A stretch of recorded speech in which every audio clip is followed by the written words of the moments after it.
Thank you all for tuning in. This is Selena and Iman.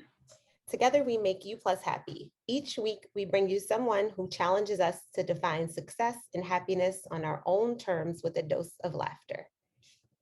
Remember to like and subscribe at You Plus Happy Podcast. You can also follow us on Instagram at You Plus Happy. Hey, Selena. Hey, how was your week? What's new?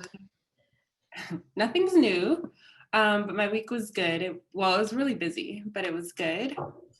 But I officially have completed my 6-week workout challenge, which is very exciting because I actually stuck with it the whole 6 weeks. And yeah, I was getting up every day, well, Monday through Friday at 6 a.m. to do boot camps. So seeing some definition in places that there wasn't definition before. I'm excited to reach that goal. That went so quick. I remember when you said you signed up. I thought it was like 2 weeks ago. No. That's so crazy. It did go by really fast.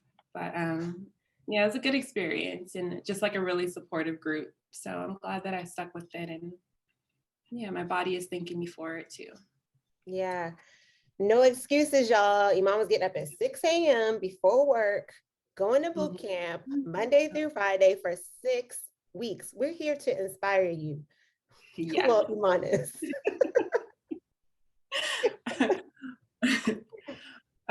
What about you? I'm proud of you. Yay. Thank you. How was your week? It was good. It was actually really good. I've been listening to I'm like going back to when I listened to all the Les Brown every day and listening to all, so I'm like, I gotta go hard this week. And mine is similar as far as working out. I was like, I'm gonna try all these new classes, blah, blah, blah. And I went to a Pilates class, but the one with the machine, and I've never done that one. And I'm super cocky about working out. I'm like, I could do anything. Yeah, no. Pilates, the machine kicked my butt. Like I was like, oh, and the whole class, I was like, I want to just get out of here. I just please let this be over. Usually when I'm in class, I'm like, I love this. I never want to leave. Yeah, no. I don't like it. I'm probably not good. I'm gonna stick to my boot camp, HIIT, and Zumba. That's what I do. And a little bit of yoga, but yeah. It was fun to try something new, but I also, it's not for me, right? Yeah. I've never done that. I've done it without the machines, but I've never done it with the machines. I've always wanted to. It looks fun. The fun part was because you go from one side of the bed, I guess, the Pilates bed to the other, and it swings. So I was on that and I swung down to the other side a couple times. That was fun. Everything else was like, like they have rails on the side. And she was like, use the rails if you need them. I was like, oh God, if the rails weren't here, I would have to leave. Like it was crazy. Yeah, I encourage everyone to try it. It was a fun experience, but I don't need to experience it again. That's fair. Yeah. Fair. It's way harder with the machine. Way harder. Yeah. I'm gonna have to try that. Yeah, for sure.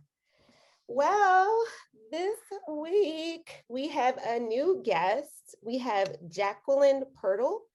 She is a best-selling author, podcaster, and holistic practitioner with 24 years of experience helping thousands of clients discover their own happiness and how to live a conscious and mindful life.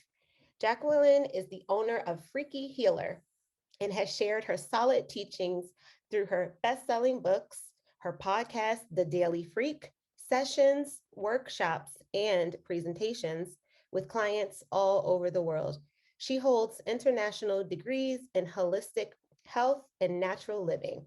Her effective healing work has been featured in print and online magazines, podcasts, radio shows, on TV, and in the documentary, The Overly Emotional Child by Learning Success, available on Amazon Prime.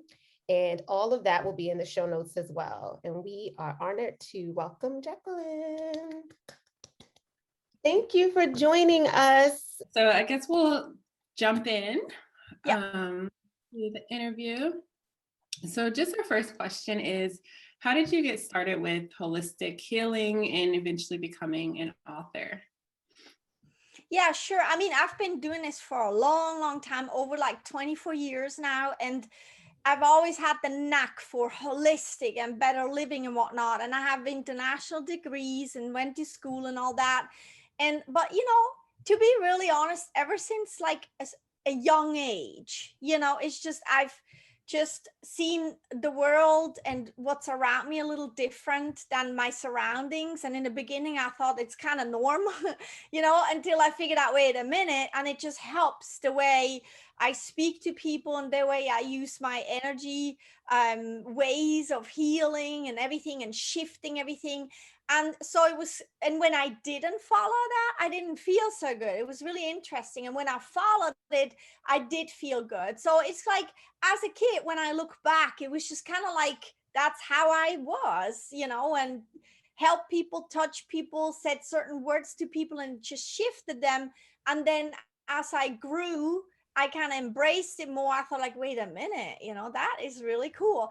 And and then I got and went to school and did a bunch of like, diplomas, whatnot, learned a lot. And I to this day, I always, every day, I learn new stuff. I take, new perspectives and read a lot of books. I'm always out there bettering myself. So, but that's kind of like, it's been a lifelong journey and I love it, love it, love it. And the more I give in, the more inspirational juices I have to produce more books, or a podcast or just more videos and whatnot. And the better I take care of myself, and take time out and go do what I like, the more inspired I am. So it kind of all comes together that it's really who I am. So if that makes sense.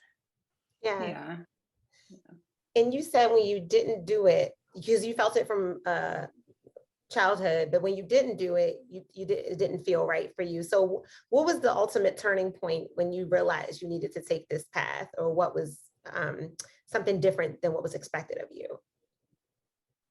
Well, when I think back, it was a bunch of things. It was a situational thing. It wasn't like one thing that happened or somebody said or whatnot. It was more like a situational thing. And how am I gonna be able to be my happy, fulfilled me in the situation given? And then also I was drawn to, other light workers, other energy healers, and all this, betterment stuff that was out there. I was like a sponge, and then of course I had I call these people shiners, these people that shine so bright. It's like no matter what, and you just pick them out of a crowd, right? And I had shiners around me and I was drawn to them, and I could feel that our hearts are connected and they're feeling me. So if you think about a specific situation, well, I mean, everyone has their situations. I call it your backpack, your life backpack, and it's all in there, and it makes who I am today, right? And I even wrote a book about what it means to be a woman, and I shared a little bit more about my story. And I usually hold back a little bit with my stories because I like to come out with my stories when I have a solution, because I want people to be a part of my solution and not my problem. So I keep it kind of in, but then down the road, I wrote the book, What It Means to Be a Woman, and I shared a little bit more about me and my story, where there was, there was a sexual misconduct and emotional and physical misconduct in there, and real deep issues, like many of us have.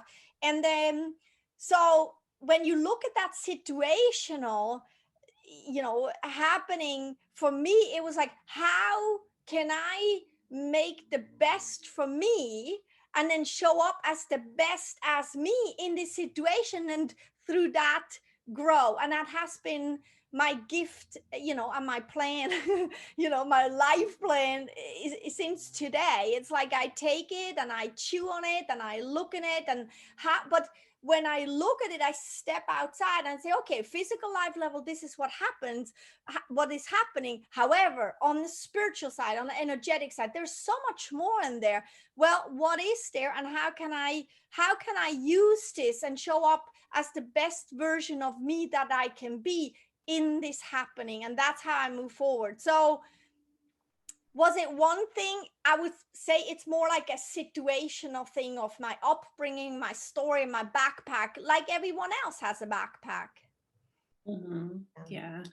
I love that, just that perspective of it, and kind of looking at the situation outside of the like spiritual and energy aspect. And you touched upon it a little bit when you talked about how you pushed through, but were there certain, when you talk about the challenges that you've gone through, were there certain things that you like had to do to get past those? Like any tips that our listeners, like if they're struggling with something or their circumstances, what are some things that helped you kind of push past those challenges?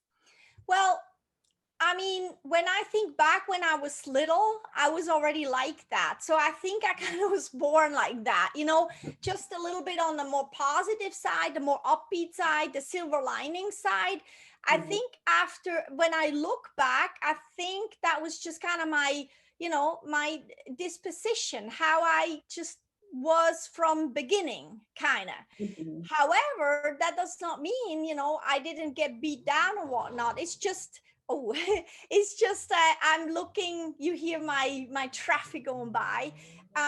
It's just my way of starting out, I would say, was not an easy situation from the physical life level situation.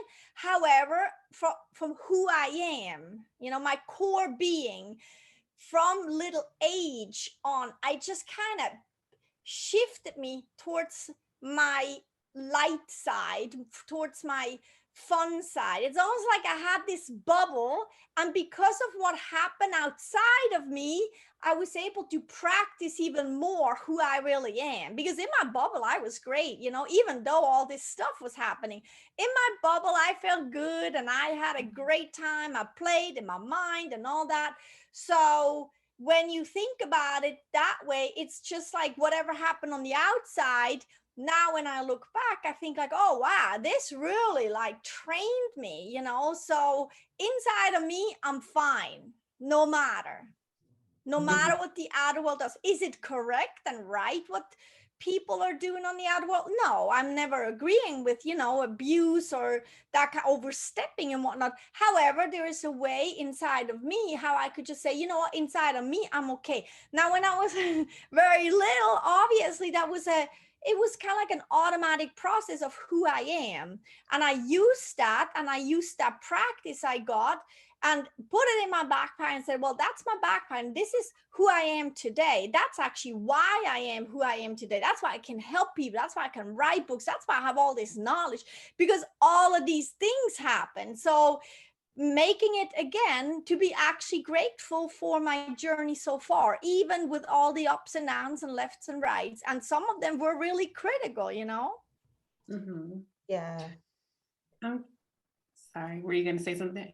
No. I'm just curious, like as it sounds like you're a very like resilient child and just very happy, but I'm wondering, was there anyone in your life at that time that was similar? Like, how did you kind of internalize that of like, okay, this is outside of me? Because I'm thinking like when I'm 6 or 7, like I wasn't able to kind of distinguish like the outside versus, oh, but I'm happy inside. Was there someone that encouraged you? Sorry. I was like, is there someone that encouraged you or that you looked up to at that young age? Yeah, they were actually, those were those shiner people. Listen, when I was little, I didn't have that thought process either. Like I said, it was an automatic thing. That is just who I am, And a lot of times when you think about it, when people see people that are on a happier side, an upbeat side, usually it's the thought process of, oh, they just never had anything hard happen to them. Of course they're happy, look at them, right? There she moves again and she writes her books and, and she does whatever she wants and she just goes for it. And she has a husband and kids and everything.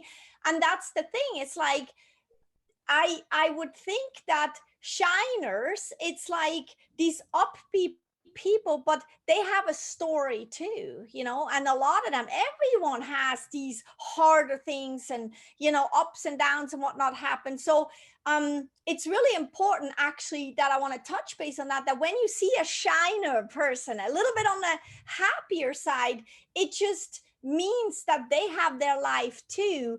But what maybe is for me the case is that I naturally came into this physicality, you know, a little bit on the upbeat side. I'm just drawn to that. I'm drawn to the beauty. I feel like I'm here to make beauty out of everything, you know, and just highlight that everything is okay and you can still be happy. You can still feel good. And yes, cry it out. And even in the crying, there's so much beauty in there. And that's what I'm saying. I have these ups and downs too, still to this day. You know, our family has ups and downs too. However, there is always, I'm just drawn to finding the beauty. And so people that influenced me were certainly somewhere in my family, you know, like I'm gonna leave names and all that stuff out, but somewhere in my family, you know, and it were just these shiner people, and some were outside of my family. It was literally, think about a crowd, and there is that 1 to 10 people, and you just pick them out, you're just drawn to them, right? It happens to everyone. And those were my influences, absolutely, because I felt deep in my heart that if I follow them, if I open myself up to them, if I'm around them, that is what feeds my soul. And my bubble just got even bigger and better, you know. And that's kind of like what I think for me happened, because when you're little, you don't have necessarily these conscious thought processes. So yes, I may got the gift of, you know, seeing a little different, living a little different, thinking a little different, and being drawn to the positivity and the beauty. And I was surrounded also by shiner people. However, my story has, you know, plenty to say too. So does that make sense? Yeah. Yeah. Mhm. Love it. And you mentioned you've been a holistic practitioner for 24 years. You've written countless books, right? But so in that 24 years, what's been a failure or the biggest failure that you felt, and what was the takeaway from it? Well, I would say the biggest failure, first of all, I don't believe in failures. I just believe in choices, and then it's a path, and then you learn again. And that's the thing. It's like, to me, it's like life is ever changing. You know, right now we're speaking, and then 2 seconds later, that's not even true anymore because we already moved on, and everything changes, and you always have a choice. You always have the chance to choose better, to choose more what's well feeling for you. So failures, we can name them in this podcast like that, but I actually call them even those gifts, you know, because they show me when I go in a direction, it's not working out for me the way that feels good for me. It's still working out. It's just working out in a way. So I see, oh, wait a minute, that actually does not fit for me. So I might as well just shift over, you know? So, those moments that I consider like I said, failures, a lot of learning. How about that? Is when I don't follow my inner being. When I say, okay, I'm just gonna overwrite what's right for me or what feels right for me. I'm just gonna do something else to either please somebody else, or because I just don't trust my inner being, or because I lost contact, or because of old habits and beliefs and gunky stuff from old time that's not even mine, where I just say, well, no, you know. Yeah. So every time that it doesn't feel good, that, and then I go in that not feel good direction, is usually when things, I'm going like, wait a minute. And then I stop myself a lot of time, or most of the time in time. So I just make a good feeling shift. And when I keep continuing down that road, that's usually when a physical symptom shows up, because flat out my body is saying, hey, hello, you know, I need to tell you something. You're overdoing it, or you're not going the right direction. What's right for you? And then I say, oh, okay, I have a physical symptom. What is the symptom? And then I go roll the carpet kind of backwards, right? What's the symptom? What's it telling me? oh, wait a minute. And then I go deeper inside of myself and say, ooh, what does that mean for me? Oh, wait a minute. I have a nice conversation with consciousness, and all these, lights and whatnot that I usually have the information from.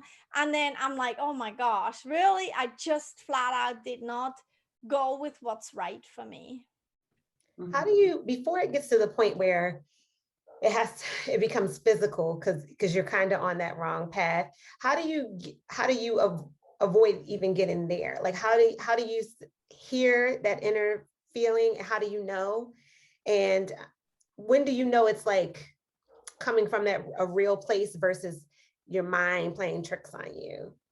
Does that? Right. Well, first of all, your inner being is not letting loose. Like, have you ever had that inner voice? You're like, I don't think that's true. I'm not sure. I don't have to trust it. And it just keeps coming, keeps coming, keeps coming, keeps coming.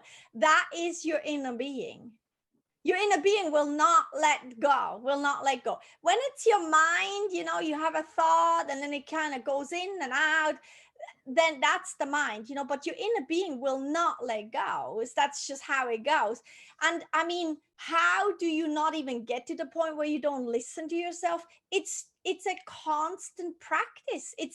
You love yourself enough to say, every day I'm going to put a little bit time on the side and work for me, right? And that doesn't always have to be an hour meditation, but it's like, it's like a checking in with yourself in the morning. What do you do in the first thing in the morning? And looking on your phone and reading what you got to do? Or are you taking a deep breath and saying, oh my, this is going to be great. And I'm already feeling good. And you sense your pinky toes and, or are you for lunch, are you eating your food and you're also doing work next to it, or are you really enjoying your food? Did you pack food that's actually energetically a fit for you? For instance, have you ever asked your body and say, is that the right food for you? Because if it's not, then I'll get you what you really need. That kind of, it's that inner conversation, and it's like a companionship, like a courtship with yourself, and to make that a priority above else. And a lot of people will say, well, Jacqueline, but that takes time. I have kids, I have work, I have this and bills to pay, and I don't get to bed until 10 o'clock at night, and I get up at 5 already. Seriously, you're telling me to make even more time, Yes, I do, because it doesn't take time, maybe in the beginning, to practice a little bit, but ultimately it's a lifestyle. It's a choice you make. It's like a choice, like, I don't know, when it's cold outside, you always wear your coat. It's a lifestyle. It's a choice. It doesn't take you a long time to go get that coat. That coat, it's just something you do that for yourself.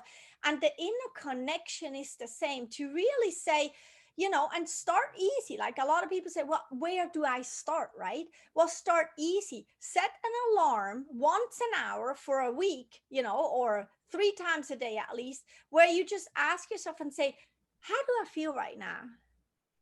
Am I happy? Am I feeling well? It's like, is there anything? And if not, what could I do? And you start to really talk to yourself and start a courtship with yourself, where you just love yourself enough to make sure that you are okay. And what does that do for you? Well, first of all, you're going to be super healthy. You're going to be very energized. You will not lose all that time to ask all these other people what they think. You don't even look what other people think, because it's not important, really. And and also what happens is you go much faster. You go at a really fast pace because you have energy, you're inspired, you're pumping, it's like, so when you actually connected, you win time and you sleep better. It's all this good stuff that you can really drain from that, and then fill yourself with, and then be even more productive, because you're actually really vivid in life then when you're connected. I've been wondering about deep breaths, right? Because I've been I try that throughout the day, like breathe, but I feel like they're shallow breaths. And I know other people might know how to breathe, but how do you do a real deep breath that really does relax you and center you? How do you? Can you tell Well, us I'm how not to a breath specialist or do it? anything. Okay. How do you do yours? That's what you're asking for. I'm not a No. breath specialist, but the thing is to really tune in. You know, if you have to close your eyes, then close your eyes. If you have to, use music to relax yourself first, then do that. And then really consciously, to me, it's deep breaths are good and the right breaths are good. But what's even more important is to loosely be with that breath, be with yourself, because Yeah. it's a very gifted and precious thing, that breath, that breathing, it keeps you alive. Like really to feel like, okay, I am taking a breath, like to be there. Here it is. When you drink tea, you take the tea and then the steam comes up and you're like, that's the best way to drink a tea. And it doesn't need any, this is how you do it, how many times a day and how long. That's how you breathe. It's like this, it's like you fill yourself, and you can do imaginations, you can do visualizations. You can even, when you breathe in, you can say a word. When you breathe out, you can say a word. It's really to be, to be present mindfully and consciously with your breathing. In one of the books I wrote, it's called Life is Beautiful. I actually, in the second part of the book, it's called Filling Your Fake Void. And it actually takes you through that first breath when you came into the physicality. We celebrate, birthdays, and that's wonderful. I love celebrating my birthday too. However, that first breath, think about the power, think about the vividness, the wanting, the sureness, the, oh my gosh, I'm going to take the world by storm, energetic value you had when you came out and you took that first breath. And it actually in the book takes you through that. And that, when you take a breath like that once in a while, at least, it's amazing. It really is. It's really energizing. It makes you alive. Yeah. I love the part, I was just thinking about earlier when you were talking about checking in with yourself throughout the day. And I didn't realize until you said it, I'm like, oh, I asked myself those questions a lot, like, how am I feeling in this moment? And I think when I first started kind of like these check-ins, what helped me was I would listen to, I don't even know if it was guided meditation, but it was basically a tape that would literally body part from body part say like, how do your toes feel? How do your feet feel? How do your ankles? Mm-hmm. And at first I was like, okay, this is really silly. But as I started to do it, it was like, oh, there's like pains and feelings that I didn't even realize were happening until you, like you said, just be present. So that's something that I found really helpful, with starting that process of just checking in with yourself and how you're feeling. And it does make a huge difference. It does. And, also like being present with the food you eat. Mm-hmm. When you come from the fact that everything is energy, everything, it's the same energy.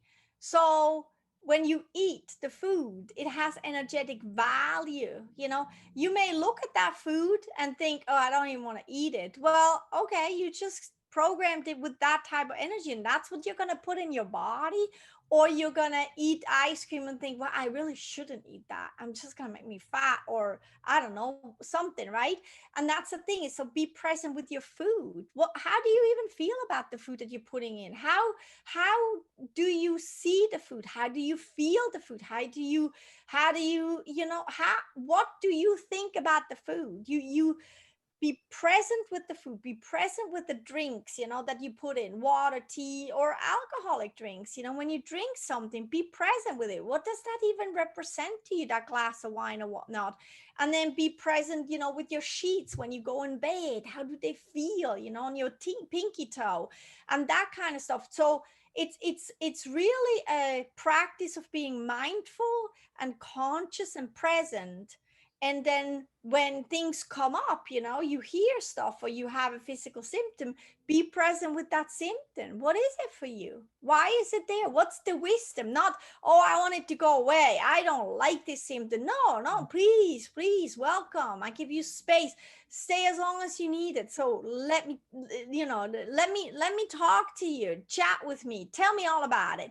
And what you find is when you live like that, that's that connection that is going to really help you hearing yourself and feeling yourself, because there's so much more than physicality. I mean, the bigger part is outside of physicality. The bigger part is outside of our bodies. You know, we're much, much more than just a physical body.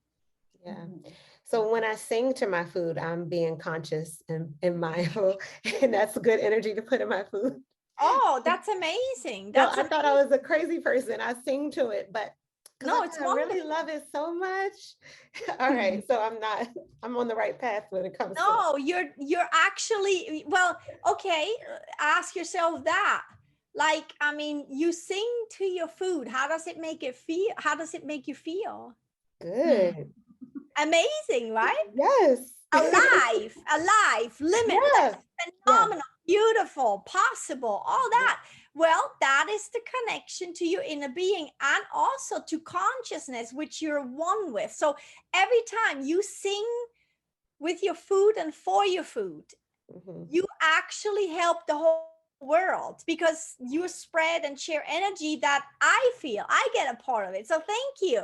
And then you Yeah. indulge in that food. Well, Yeah. that makes you feel good too. So you just helped everyone again. It's like this pool of energy and you're just putting in gold, you know, it's a wow. And everyone gets a piece of that. And that's that, you know, everything, you matter, everything you do matters, you know, how you feel, how you talk, how you, and that doesn't mean you can never get angry. You know, I get angry, and I tell you what, anger is this warrior energy that we all have, and you have so much power in that, you know, like, I mean, not to get hurt, somebody hurt or whatnot, that's not the point of it, but when you're angry, you get the energy going, you get stir something up, you know, you get something moving, and something that may have been stagnant or whatnot inside of you, outside of you. So it's not that you always have to be this happy high hope person or feeling or whatnot. No, it's to be you, because sometimes being angry feels really good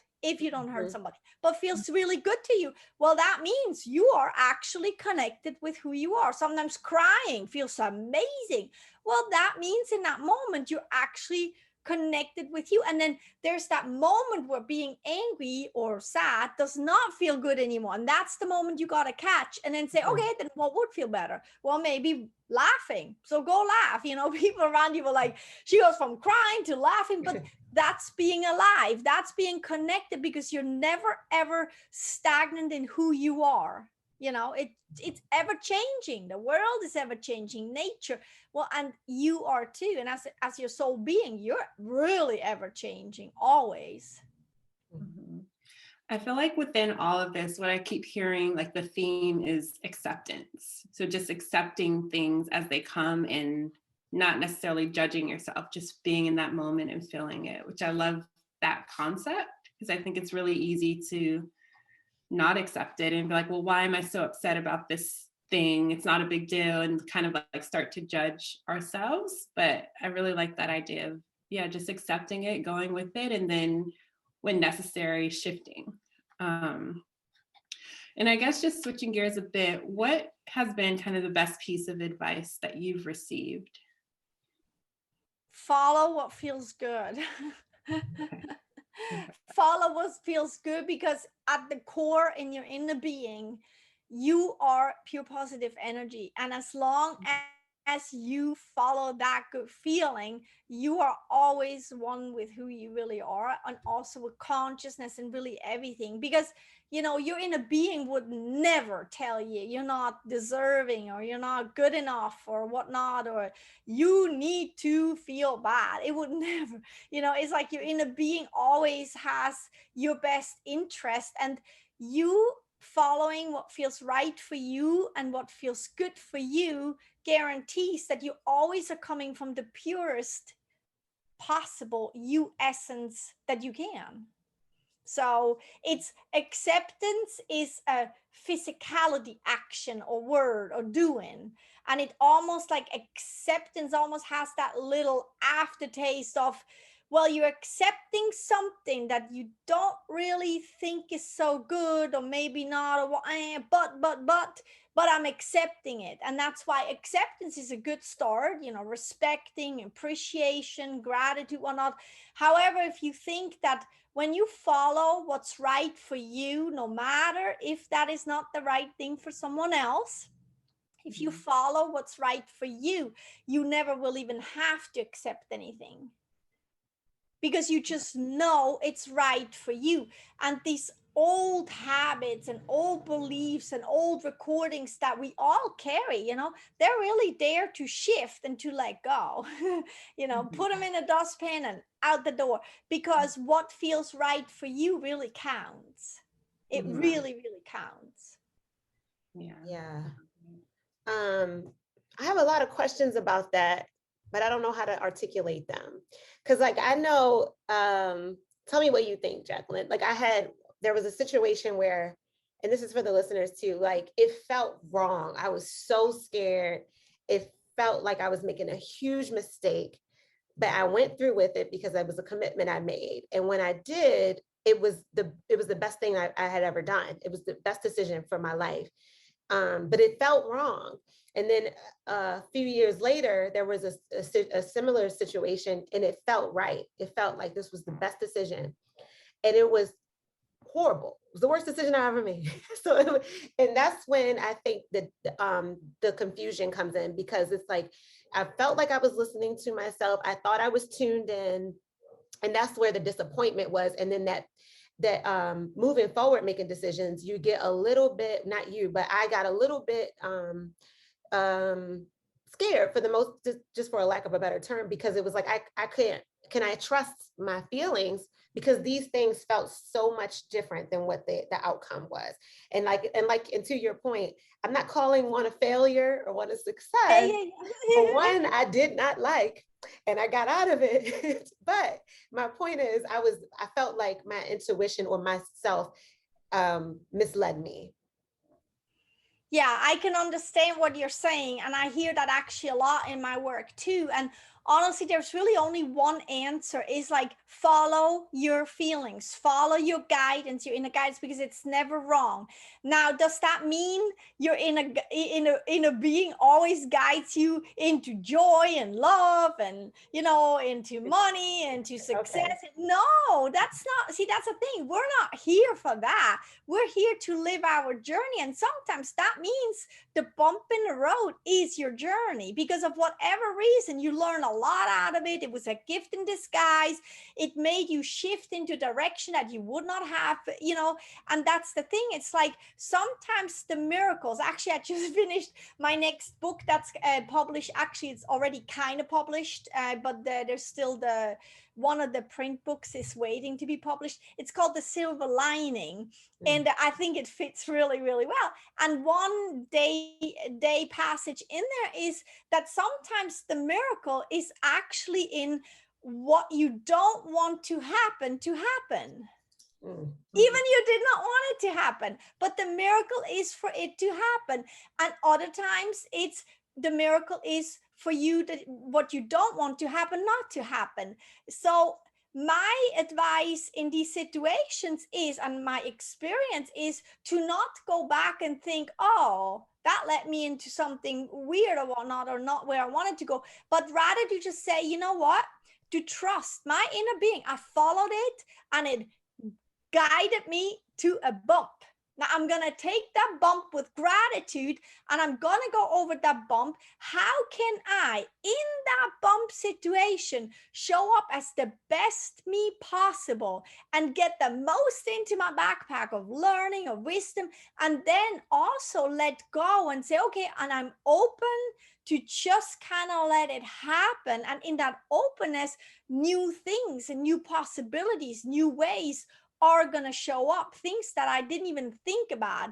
And down the road, you know, usually when we're a little bit down the road, a lot of times you look at it and you're like, oh my gosh, that looked like not the right thing. And now I know. And it always happens that way. And the thing is like, yeah, not to expect that there never will be ups No, there never will be downs anymore, left and rights, and only up if you listen to your inner being. That is not correct. And if you think that, then you're not going to live life to the fullest, because it's meant to kind of go full head, full on, and to really kind of accept the bumps too, because there's so much wisdom, gold, and so much life in these bumps, you know?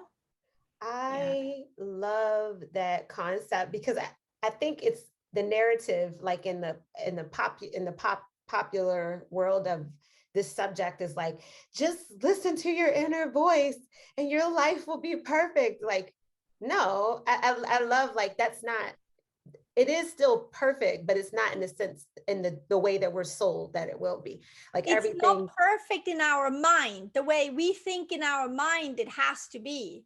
You know, we have Right. this, we have these thoughts, and this is how I want it to be, but that's not your inner being. Yeah. That's the thing. Your heart is your inner being, your that voice, and that sometimes takes your hand, just like with a child that has to learn or wants to learn riding on a bike, you know. It's like you're going to learn how to ride the bike, and sometimes you're going to fall, you're going to go over a bump, you're going to forget yourself, and that's okay, because that is called your path of learning to ride the bike. And so your inner being will take your hand and will say, let's go. And then there is that bump in the road. Well, what are you going to make out of that bump? Because if you follow still your inner being, it is going to be a beautiful bump. You're going to find your deepest gratitude. We just had a family situation. I don't want to go too much into details, but it really was one of these situations, what you say. It was not including me, but a loved one. And I tell you what, the miracle in it was that whatever that person did not want to happen, and none of us wanted this to happen, actually happened. It was heart touching. It was this deep gratitude feeling, this remembrance of why we're even here, why what are we doing as loved ones, you know, how do we feel for each other. It was this raw, pure thing where everyone was flat on their backs because of it, and it was the most beautiful, most purest, most just gratifying, most, I cannot even, heavenly, you know, thing that ever happened. And it opened all of our hearts. It extended our view of life. Everything is just, I cannot even tell you how amazing this was, to say, all right, that's a big bump, now let's go. And we just, you know, trusted. We went through it, we did it, we came all out on the other end. Amazing, you know. And it's just so, a bump in the road can turn, or you actually can turn this into your most intimate finding of yourself and your soul and what life is all about. And yes, we're all fine, everything is great, you know. Everything is great. And then from another perspective, I want to say, so a year ago, my dad passed, and I can openly talk about that. My dad passed, and so that situation, you would look at, well, nobody wanted this to happen, and then it still happened, and you actually lost someone. And even in that situation, I tell you, it was the most light-filled experience ever to accompany my dad through his passing and make it okay for him to go, and to say, okay, I'm actually a guest at his passing. This is his life event, and I just happen to be invited. So I'm going to keep my stuff for me, and I'm going to make this the most precious moment for him, and help him through that, and celebrate him through that. And then through that passing, you know, I gained a world of views and heart-filled, you know, emotions and essences that I did not have before that. And you would say, yeah, but you still lost him. Well, I tell you what, through my inner being and my connection and my work and whatnot, I have the most deepest connection with him now, much deeper, much more clear, much more fun than even in physicality. And that's what I'm saying. It's like, Following my inner being and doing my work does not mean everything always goes right to what I think is in my mind, or on a physical life level, it's going right. Energetically and spiritually, everything is always going right.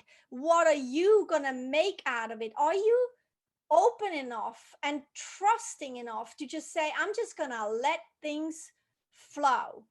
And then I'm going to see how I can show up in this the best I can as me, and let my heart be touched, feel that pain and see the light, and come out as a much bigger, more calibrated and expanded person afterwards. Does that make sense? Yeah.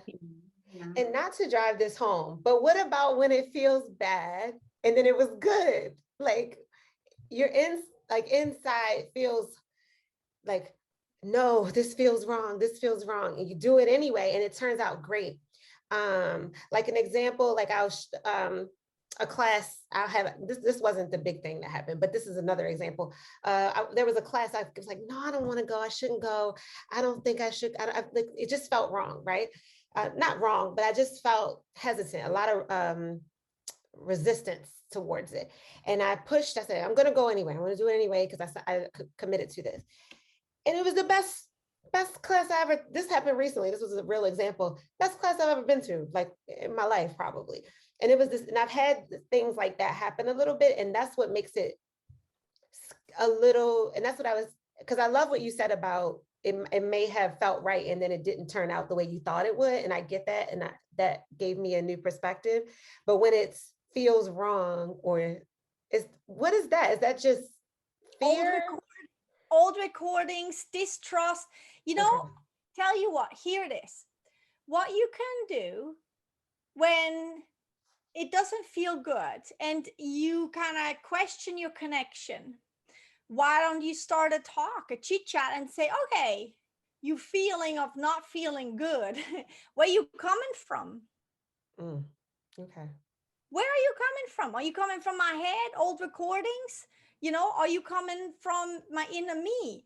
And also another thing is think about it like, okay, a feeling of something not feeling good that comes from your inner being is like a person with a backbone, or have a person, or and put a bunch of other people behind, right? There is some substance, there is a foundation, there's a rootedness to it. And if you have a feeling of something not feeling good and it comes from your mind, there is nothing behind it. There's nothing behind it, nothing underneath it. So why not why not have a good conversation and try to crack it? When you're not sure, why not crack it? Because nobody can ever tell you it's this or that, only you know. So the goal is to figure out where it's coming from, and then to restore your trust in yourself, which means, okay, this does not feel good. So you not feeling good feeling, where you coming from? Do you have a root to this? Are you rooted? Are you like a big, tree, or are you like a tiny little seed? It's like, what is it? Like, do you have a backbone? Yeah. Like, you can even close your eyes and imagine it. You will get an answer. I promise that you close your eyes and you start a chit chat, and then you say, okay, that bad feeling, does it have a backbone? No. Oh, okay. So it's just your old recordings. Then you can say, okay, it means that it's my old recordings. Where are they come from? Fear, distrust, I'm not good enough, or I'm not, fitting, or I'm not pretty enough, or whatever you want, all this old gunk stuff. And then you can work on it. So even then you can turn this into a gift and into a situation where you can actually chit chat with it. And then when you say, okay, it does have actually a backbone or a root, then you can say, so inner being, do you feel really that way? Is that really? Can you just yes or no? You will get an answer. All you got to do is start chit chatting, start trusting, start getting these answers out of there. You could even start like, great exercises, or like when you get up in the morning, start chit-chatting with your coffee, start chit-chatting in the shower with the water, start chit-chatting with the flowers, start chit-chatting with everything. And the thing is it's that inner conversation and that you constantly talk to yourself about where is it coming from? Is it this? Is it that? Is it truthful? Is it not truthful? Does it feel good? Does it not feel good?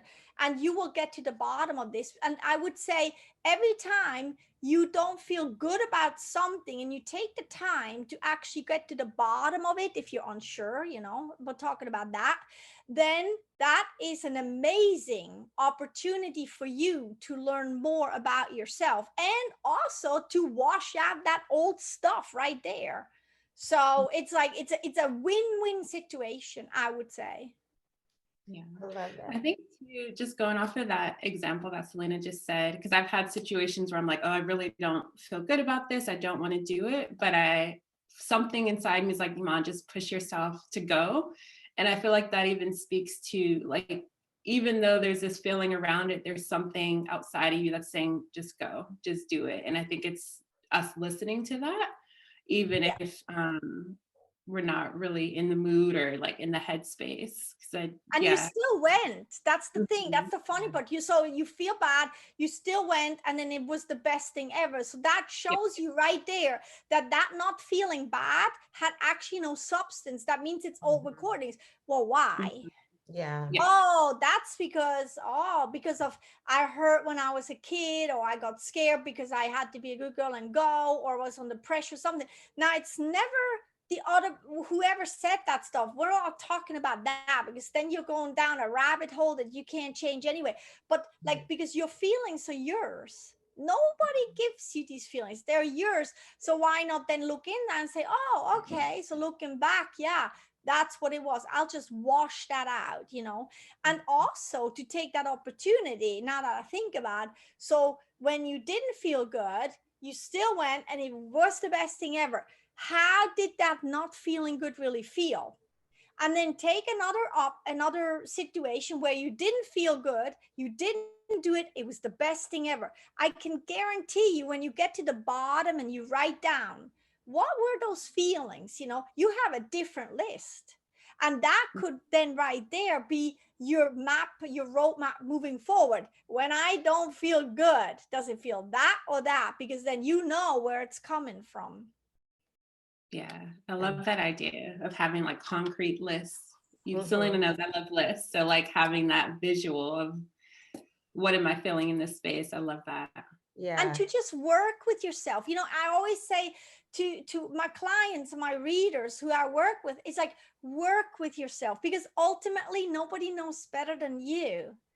Work with yourself, start a courtship with yourself, dance with yourself, talk with yourself, play with yourself, like really to get to know. We get to, you meet somebody new and you do all this stuff, to get to know them. Do that for you. How good do you actually know yourself, and how could you, when you drive your car, stop listening to anything, chit chat with yourself, it's like in the shower, chit chat with yourself, how are you today, how am I today, what's what, all this stuff. Ooh, and then you start noticing these weird feelings in your belly. I'm like, that does not feel so good.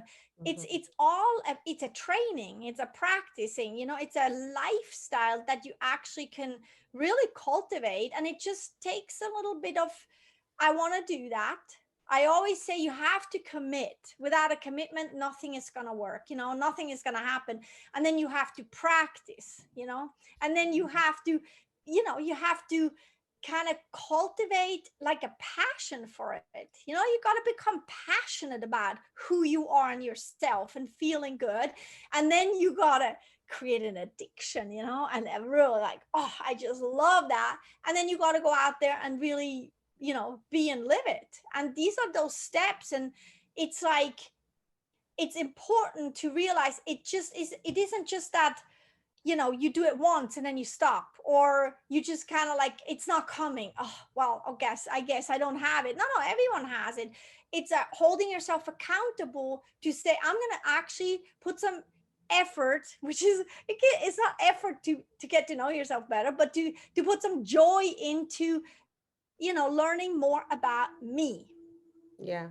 It takes time. I think from my experience, it's just time. I mean, I'm worth it, but it's like, it's something we're not, again, I'll just speak for myself. If there's something you're not used to, and it's like you do have to carve out that time. Just like you said, if you met someone, you were dating them, you would carve out time to go date them. Yeah, would So be, right? like that's something new. That's some extra time you're making in your day for that person you just met. So it's like just carving out that time and being like, this is important. This is worth it. And I would say for someone who's like off and on, like myself, it can feel sometimes intense because some of the things that come up because you haven't been cultivating that relationship with yourself, and you might only know yourself on a surface level. So it's I don't know, sometimes it can feel like a lot of energy, like dang, I ain't know this.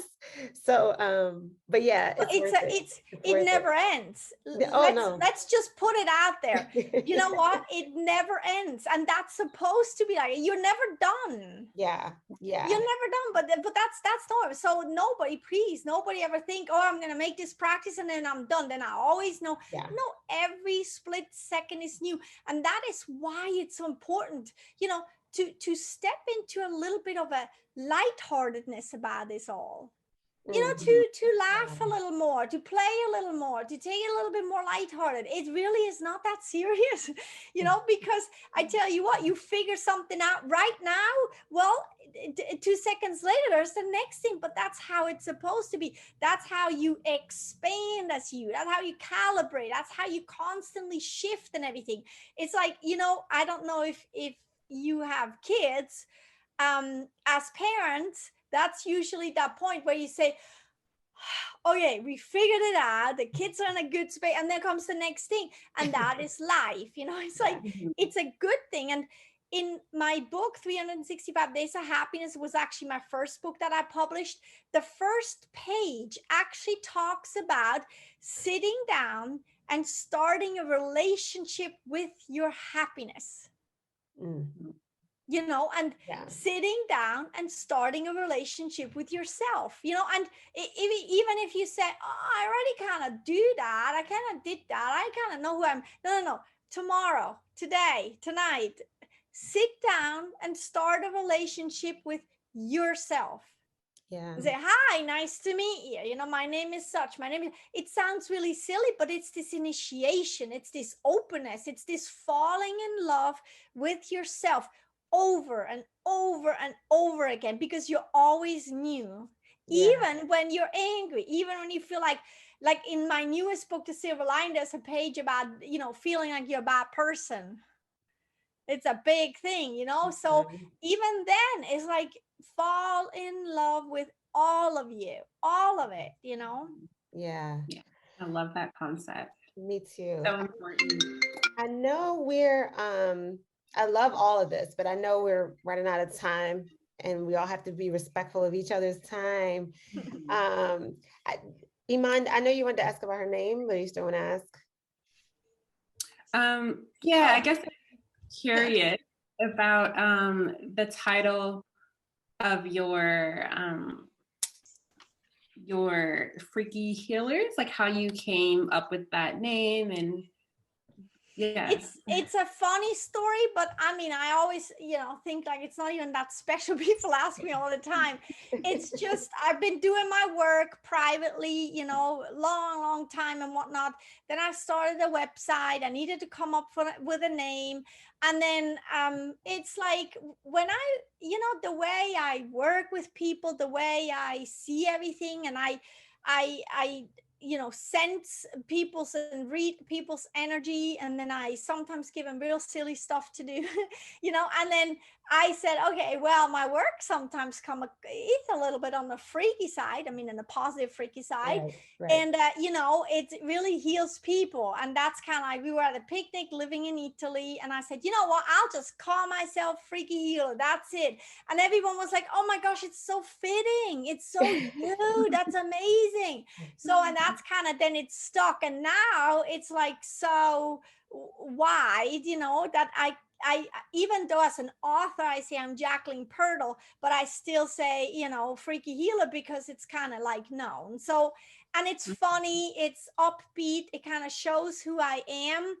And it's like, because literally sometimes when somebody comes, that's like not always, but sometimes when somebody comes and says, Jackie, I just don't feel so right. And I said, okay, you know what you got to do is you have too much gunk. Your energy is so dense and whatnot. You got to twirl around, twirl, twirl, twirl, twirl, twirl. And they twirl and twirl and twirl. Then they stop, they twirl, twirl. And I said, so how do you feel now? And they said, amazing. And that's all it took for that energy to shake. And I said, okay, now let's work with what's left. You know what I'm trying to say? So it's a very energetic perspective on the fun. I love humor. I love lightheartedness.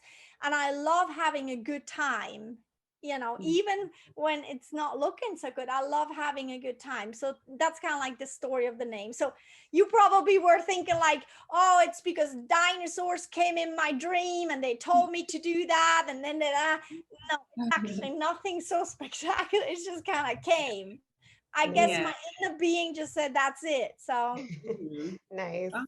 I love it. And it makes people curious. That's why. Yeah. That's true. That's true. Open-minded. I feel like it shifts the person already to be open-minded, because otherwise you can't, you know, you're not coming. So yeah. Awesome. Well, do you have anything else, Jacqueline? Well, thank you for having me. That's actually all. You guys are amazing, and I'm really, you know, honored to be on your podcast, and I hope it brings some fun and joy and lightheartedness to your listeners. That's really all. Yes, thank you. We're going to close out, but we also, listeners, if you made it this long in the episode, we do have a giveaway this week for one of Jacqueline's books. If you win, you can pick any book. The Amazon link will be in the show notes, but to win, you just have to be the first person to comment on our YouTube video and follow Jacqueline at Freaky Healer on Instagram. Yes. And so whoever leaves the first comment, if y'all don't comment, I'll do it and I'll win the book. Okay. And also follow you on Instagram too. Yes. You plus happy. Yes. Yeah, exactly. And then I'll give you my website's link so they can choose the book there. Yeah. They're all listed nicely. Okay. So we can't wait to see who wins, and we'll announce you on the next episode. We'll announce the winner on the next episode. All right. So thank you, Jacqueline, for sharing your time with us and inspiring our listeners to redefine success for themselves. And thank you, listeners. We cannot do this without you. Remember to hit like, comment, and share this episode. We really want to hear your feedback. Subscribe at You Plus Happy on Instagram and YouTube. We'll see you next week, same time, same place. And we ask our guests to say our tagline, Jacqueline, which is, we'll show you our definition of success if you show us yours. Oh, I need to say that now? You don't have to, but we would like for you to.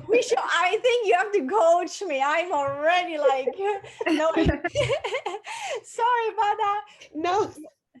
Say the first part and then I say it. So we'll make it simple. Okay, I'll say, so we'll show you our definition of success. We'll show you our definition of success. If you show us yours. If you show us yours. Hey. You should sing it. Want to sing it? To your food. You sing to your food. Oh, how I sing to my food? I sing, I love you, coffee. So we'll show you our definition of success. If you show us yours. There we go. Bum, bum. That's Awesome. so fun. But thank you so much for joining us. Thank you. It's been a pleasure. Bye-bye. Bye.